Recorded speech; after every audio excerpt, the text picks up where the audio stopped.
Good afternoon. So today I'm going to share with you the results of my soil tests. I'm going to talk a little bit about Epsom salts for roses, and I'm going to show you the roses which are currently in bloom in my garden. I'm going to also show you where I planted my new rose, Sir David Beckham. A few weeks ago I sent samples of my soil to the lab. I wanted to test my soil to see if it's the right soil for roses, but mainly I did it a little bit for fun, and partly I did that just out of curiosity. It all started when in February I got as a gift a big bag of Epsom salts, and then knowing how good they could be for roses, I decided to throw them around the bases of some of my roses. At the bottom in description I will add the list of the roses that I sprinkled with the Epsom salts. I heard that Epsom salts are very good for roses because they can help to create more blooms, larger flowers, greener foliage. They can help with the uptake of nutrients from the soil. But once I actually sprinkled the Epsom salts around the roses, I actually started to think, oh, should I be doing that? Because actually I don't know what the level of magnesium in my soil is. So Epsom salts are obviously the source of magnesium. So then I took some samples. I took them from only the borders. I wasn't taking any samples from when the grass is growing. The soil I've got in my borders is different to the rest of the garden because we changed the soil a few years ago, just along the fence, so that we can plant the roses and other plants. Before that, the soil here was very heavy. It was clay. I was even joking to my husband that we could make a fortune making clay pots. To start with, we were actually planting roses in the soil. However, they were basically drowning here. So we would just dig a hole. Obviously, we'll put some compost, but still the water would be just standing whenever there was rain. So I thought even some roses are not going to survive that. And some roses really struggled because of that, like Summer Song or Golden Celebration. They really struggled because of that, and we dug them out, we put them in the pots for some time, and now they are doing better.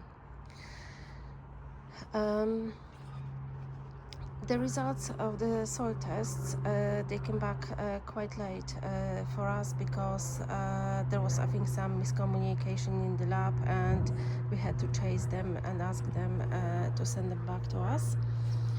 And here you can see what the results are.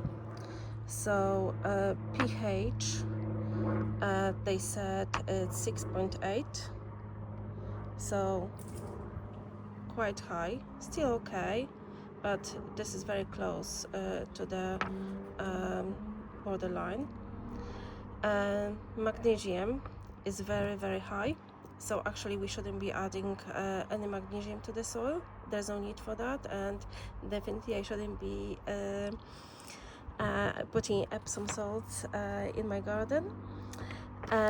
Now K, which is potassium, is also quite high, and P, which is phosphorus, is I think a bit low.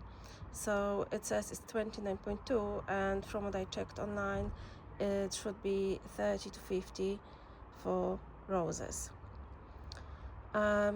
We didn't ask the lab to analyze our results. I only checked this data online and what it should be in reference for the roses. And they said also that our soil is heavy. So those are the results. But if you know anything more, if you've got any opinions about them, I would really be grateful if you would share your opinions. So I'm not sure if I am interpreting those results correctly, but then if you think I'm making a mistake here somewhere, please let me know. I would be very, very grateful. Okay, and like I said, underneath the video I will pop a list of roses that I sprinkled with Epsom salts. It turned out like there was no need for that, and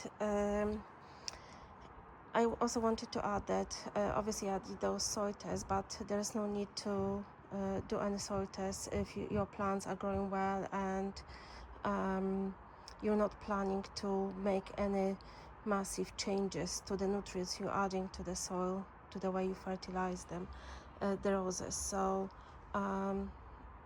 only in a few cases you would consider doing soil tests. Like I didn't have to, did I really? So I will show you now a few blooms. Here we've got Summer Song. This year it is doing really well. Well, compared to last year, because last year, if you remember, at this time it didn't have any flowers. It only flowered later in the season. So I'm happy about those blooms, quite big this year. And also leaves. Nice color on them and quite big. I will put my hand here just to compare.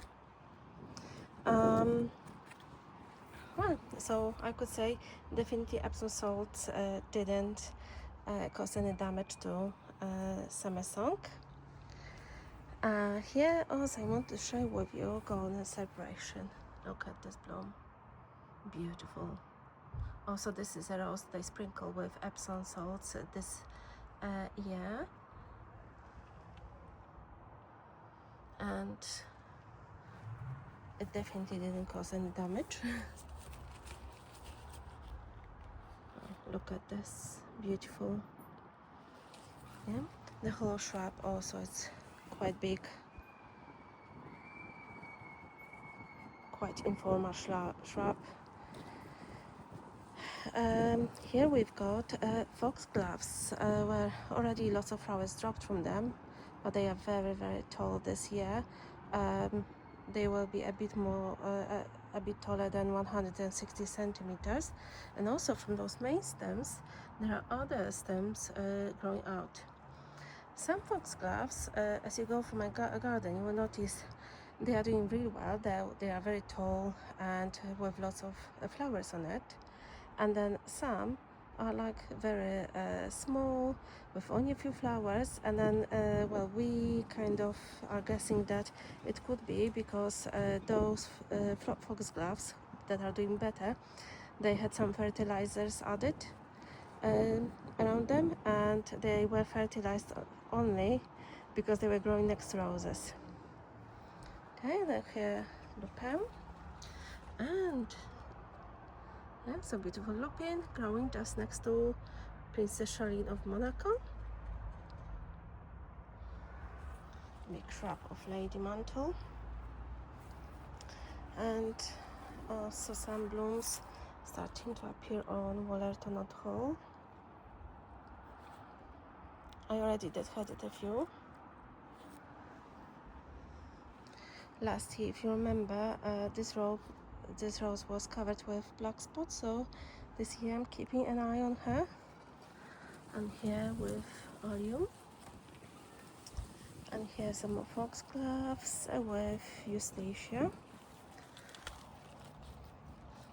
Also some blooms already were deadheaded.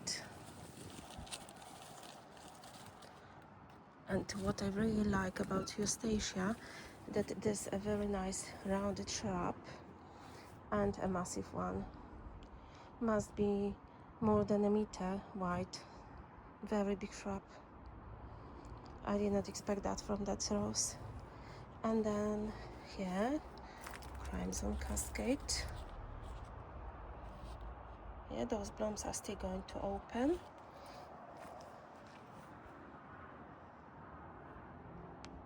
Beautiful color, and I also like the petals. They are velvety, and can you see lots of buds still to come. Here I've got Strawberry Hill. So a few blooms on this one. I'm letting this rose to grow freely for now, and then when it gets a bit taller I will train it the way I want it to grow. Lovely scent obviously on this one.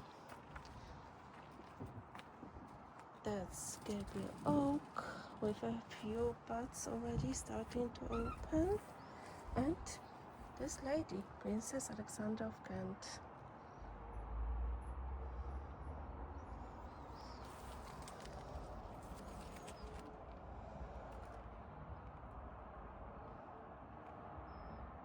I really like this rose, massive blooms.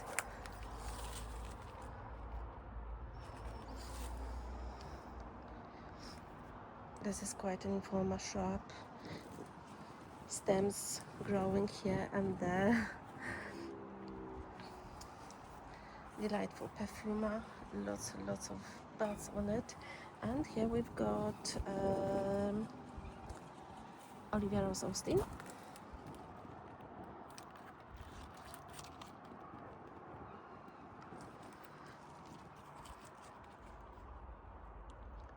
A few flowers on this one, but all of them very big and heavy, so they nod down.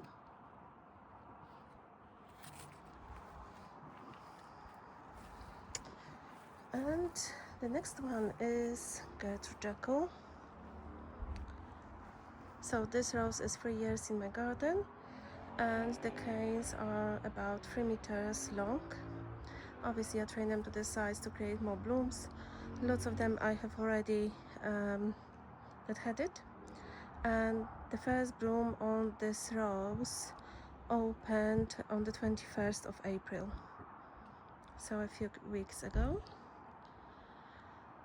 One of the first roses to bloom in my garden, but then also this is a rose that gets a lot of sun in my garden, so could be also one of the reasons. I was really happy when last year I found out that this rose was voted most favorite rose by the rose societies in 40 countries, because this is also my favorite rose. If I could have only one rose in my garden, it would be Gertrude Jekyll, because I really like the big blooms, which could be as big as 15 centimeters. I like the color of the green, this light green, how it goes well with the pink on the flowers, and obviously the scent, it just fills the whole garden.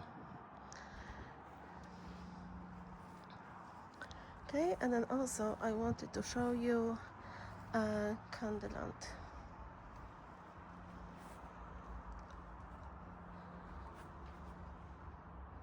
Stripy rose, which obviously works really well for transition. So here's my peachy yellow border, and then I kind of use this stripy Candyland rose to kind of blend it in the pink border.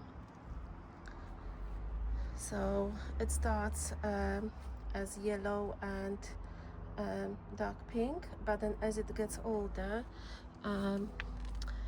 the yellow tends to go a bit lighter, so it gets white, and then the pink also goes lighter.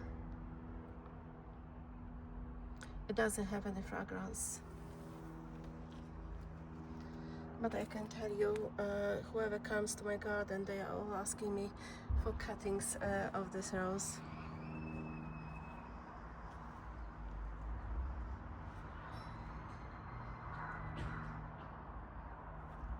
Okay, and then here I have got Lady of Shalott.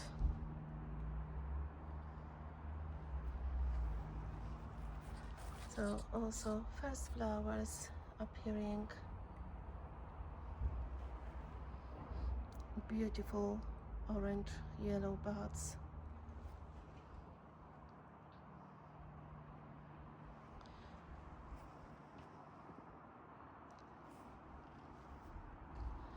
Okay, and I also wanted to show you here a flower on my Baroque rose. So that's a new rose this year. It's a climbing rose from Tantal, and look at those colors. They are very, very similar, if not the same, as the colors we can see on Lady of Shalott. And also when this rose is in a buds, the buds are red. So looks like a nice rose. Okay, and then I also wanted to show you where I planted Sir David Beckham, because I did mention I'm going to plant it in the shade. So if you look here, Mr. Beckham is here. This is the shrub, and then it grows underneath the branches of Generous Gardener. So here in this spot, this rose will have about 2 hours of sun, and it's going to be morning sun, because normally I've got sun here in the morning and then it moves across the whole garden. So obviously those branches of Generous Gardener also can obstruct a little bit of sunlight that will be going on David Beckham rose. But like I said, I will keep an eye, and if there will be anything that worries me, I will just move it to a different place. Here you can actually see, because I asked my husband to dig really deep hole for this one, so that we can put a lot of compost here. What soil is underneath, what it looks like, just clay. And the deeper you go, it gets even worse. So I hope Sir David Beckham likes magnesium, because there's a lot of magnesium in my soil, but it is a heavy one. So okay, and I will keep you updated about how this rose is doing. Okay, thank you for watching today.